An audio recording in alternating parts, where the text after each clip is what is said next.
Good morning and welcome to our little camp walk through today. We thought we'd begin here at the garages where we have our 4 vehicles that we use out here. This is the Mahindra. The less said about the Mahindra the better. We use this car for tracking teams and for transporting Sebastian to and from his place of residence. And then we have the vehicles. This is Jigger. This is Jigger's parking bay, and this is basically where she sleeps and where she charges. And what happens is that when we come back from drive every day, the cameraman jumps out and will re-plug Jigger in so that all of the batteries can charge, and that's basically where they stay. We have a small shelf full of various bits and pieces that we used for cleaning the cars and for filling them up with fluids and that sort of stuff. And the few spares that we do keep on site, we keep over here in the workshop. These are some rain covers, which unfortunately are not particularly effective. And so we normally have to put the roofs on, like this, on Wendy, whenever it rains. I know a number of you wondering how these roofs work and how we put them on. Well, I see this one has become a haven for mosquitoes. Anyway, basically they're very cleverly designed little roofs that we slot on. It takes 4 people to put the roof on when it does rain, and it means that we can continue the drives for the most part, unless there's some very severe rain. I'll show you one of the roofs not on. So that's what the roof looks like when it's not on the car.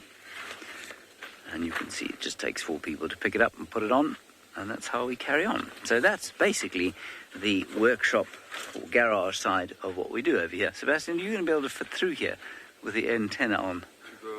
Yeah. Or should we go round? We'll just go around that way. Yeah. Okay. Last thing to show you, of course, is the fuel. We have to put all of the fuel in our own. Oh, apparently we need to look at the communications and how the radio works. Yes, we can do that. Let me back this car out, and I can show you that. Can you fit under here? Sebastian, can fit in here. Let me get in the car this side.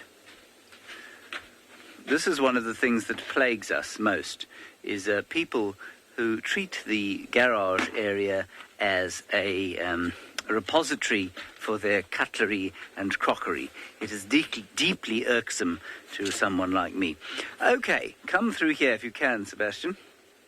I don't know if we maybe should just take that pack off your back. Should we just take it off? You're right there. Yeah. Okay. So here are the radios. And basically we have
Sorry about that. I've just decided to bring the car out because it's a little bit easier. And so, I don't know how far you got, but basically we've got these 3 radios on the car. The one allows us to talk to the final control room. The next one allows us to talk to the game drive. And the third one allows the cameraman, when he wants to talk to FC or vice versa. And then there's a little mixing console here that allows me to filter what I want to hear into my ear and will filter out what I don't want to hear. And this is the game drive one, and as far as possible it gets turned down, because when there's a sighting on the go, the amount of sound in one's ear is quite phenomenal. Right, so that's the cars. I'm going to push this one back in, and then we'll go into the camper and have a look-see what's going on there.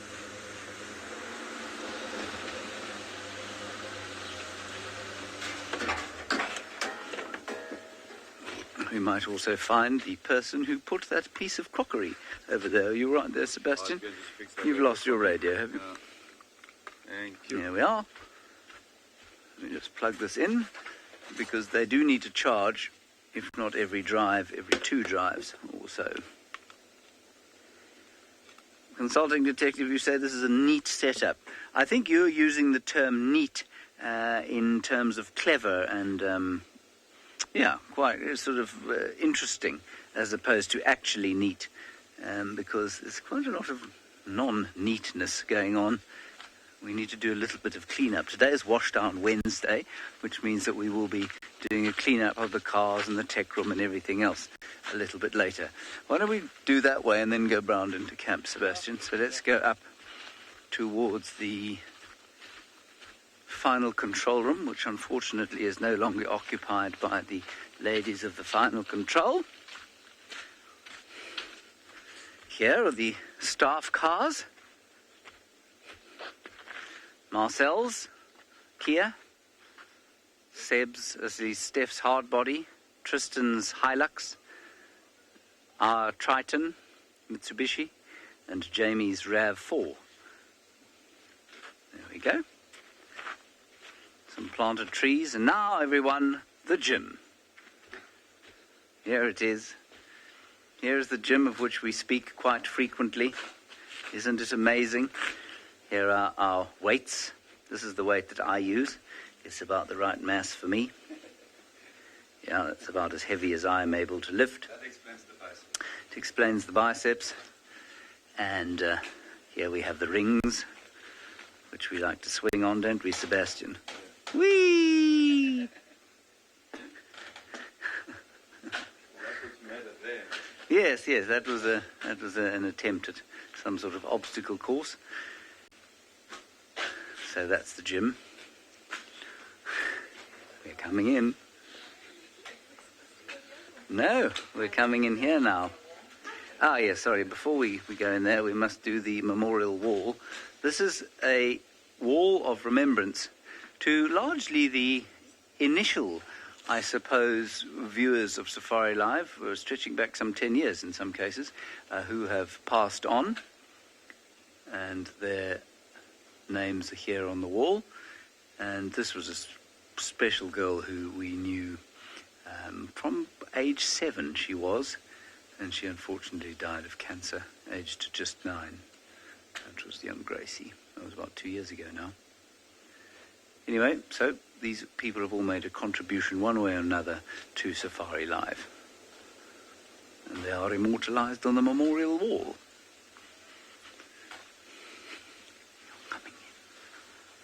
Can you go away? Well, it's a bit late now, isn't it? We're coming into the final control now. Here's Ali. She's having a bucket of coffee. She has about 4 buckets of coffee a day. I do. Yes. And there we have Marcel. Oh, there goes the radio. Never mind, sorry about this, everybody. I don't know why this radio is being so recalcitrant. Morning, Marcelo. Good morning, sir. There is Marcel. Marcel is in charge of all of the tech here. Are you okay there? Your earpiece. Oh my goodness, this is really turning into what's known as a Heath Robinson. There we are. Now, what we have here is all of the technical stuff, and this is almost an exact replica of what you'll see in the Johannesburg final control. This is the sort of setup where the director would sit. There would normally be an enormous keyboard that they push buttons on, and luckily, Marcel, today is Washdown Wednesday. Isn't it lucky that today is Washdown Wednesday? Yes. Phew. And so this is where the director sits with a vision mixer during a TV show. And over here is where the social media person would sit. So this is where, during the sort of traditional TV shows, Louise would sit and read through Twitter and through YouTube. For our internet shows, there are only two people. There's a director who's doing the vision mixing as well, and then a social media watcher. She's the second director. And during a TV show, there can be up to 5 people operating all the bits and pieces that are going on over here. This is where Marcel sits when he isn't cleaning the room. Not so, Marcel. And there's a map there that shows where all the vehicles are, and surprisingly, one of them still seems to be out. Marcel, talk us through that problem. Well, actually, none of the vehicles are out. This is just where our 2 masts are located. So that's where the masts are. Good. And then there's all the vehicles, Jigger, Rusty, and Wendy. And Marcel just saying that all of the vehicles are in camp, which is, that's good that the computer agrees with what's actually going on in reality. All of you greeting Ali fondly.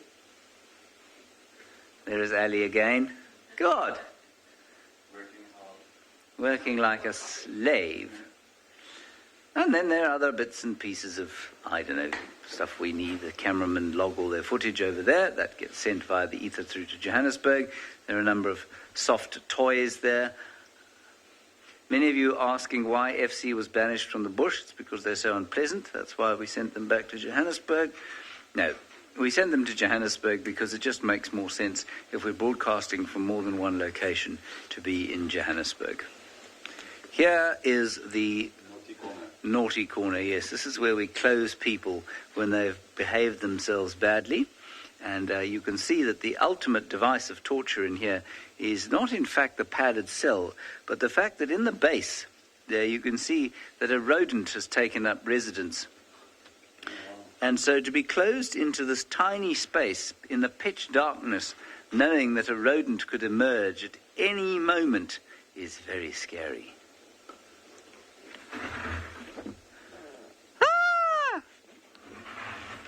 It was terrifying.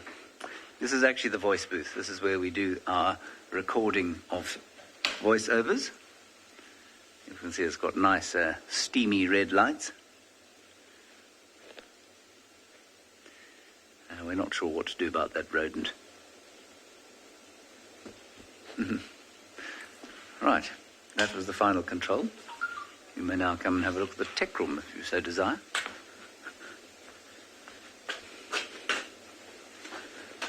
Sebastian's going to do some boxing today, aren't you, Sebastian? He'll be delivering blows, raining blows on that bag.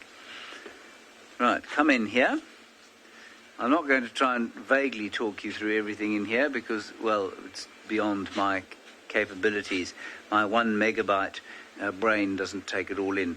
That is basically something happens in that stack of equipment there for you to receive the signal that you're receiving right now. And you can see that there is a great pile of different sorts of technical equipment that goes into bringing you these live broadcasts. Much of it in use currently, some of it is spare, some of it will be used, some of it possibly should have been thrown away. Climbing ropes, a vacuum cleaner that never worked. Anyway,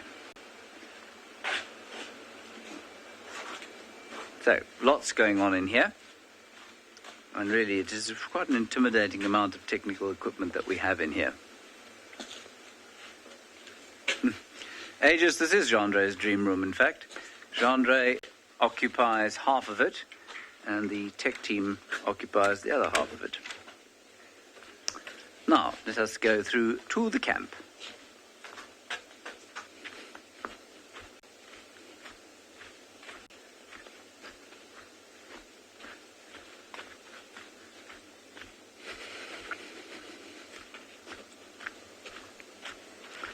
We have quite a lot of wildlife in camp from time to time, and the most notable example of that was Daryl, who destroyed what was a beautiful fig tree. Daryl is an elephant, and he tore down a magnificent fig tree here, unfortunately, that used to provide us with quite a lot of shade. Beastly Daryl. And then there are the red-billed buffalo weavers that live in that block of flats there. and in fact a red-headed weaver's nest also on this fever tree. Fever trees you find all over the camps. They actually don't grow naturally in this area. They need more water than we have. Coming in, put your clothes on.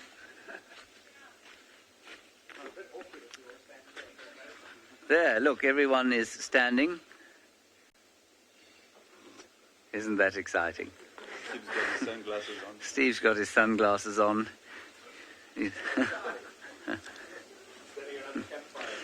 And this is where we sit to have our morning meetings, and where we sit to have our meals, and where we sit to shout at each other, and where we sit generally when we want to sit. It's basically a place to sit, in case that wasn't clear. Come this way. We will now take you into a room. Please watch your head, Sebastian. We're going to go into this one. This one is unoccupied. No, not that one. That one's messy. Is that one all right? Steph has managed to find us a... I think we should probably spend some time looking at Steph so that the viewers can get their fix.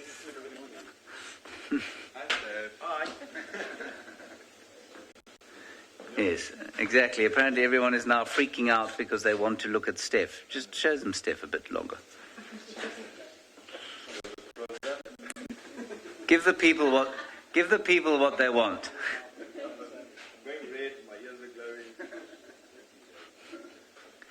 Right, here is a room.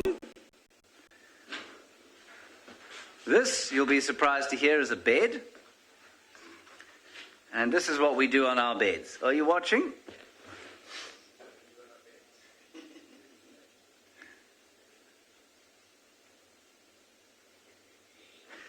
That's what we do in our beds. That is where we put our clothing. You can see that this is an unoccupied room. And some people have desks, and some people have guitars on the walls, and some people have portable air conditioning units, which are, well, I don't think they're really necessary here, but some people think they are. So those are the rooms. Oh, yes, and we must, of course, show you our very important disco ball. We have a disco ball, and it would seem that the hornbills perhaps have taken up a residence inside the disco ball. Do you think that's why that hornbill flew into it? Maybe. Just miscalculated. Maybe it miscalculated. We saw a hornbill fly into it and then drop to the ground with a slight concussion, and it may just have missed the hole. Anyway, that's what's going on there. Aubrey's arrived in camp to say hello to us. There he is. Our hair. Carol, you say that our rooms look like a convent's rooms, nuns' convent's rooms. Yes, we are entirely celibate in this camp because that we find is better for productivity. Here means anikwalan. Breakfast is now slowly making its way out. Here is Lotus. Lotus, say hello to the camera. Hello. And Pumzile. Pumzile, say hello to the camera. Hello. And shall we see what we're having for breakfast? We are having bacon, sausage. I suspect eggs. I think there are going to be some eggs. We're having some hospital-issue hash browns, chicken. This is brunch. It's not only our breakfast. And mushrooms. And, no, baked bunchies. Those baked bunchies are for Steve, because Steve is a vegetarian.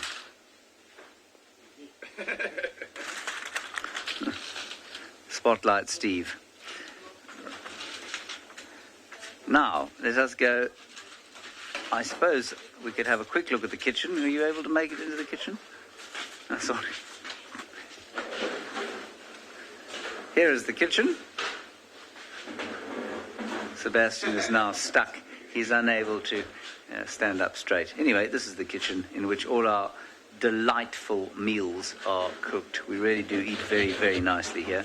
And here are a whole lot of memorable pictures of our times here at Safari Live. This, of course, is the greatest picture ever created.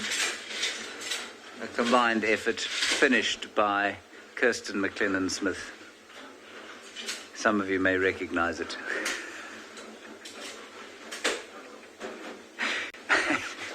Cracks me up every time I see it.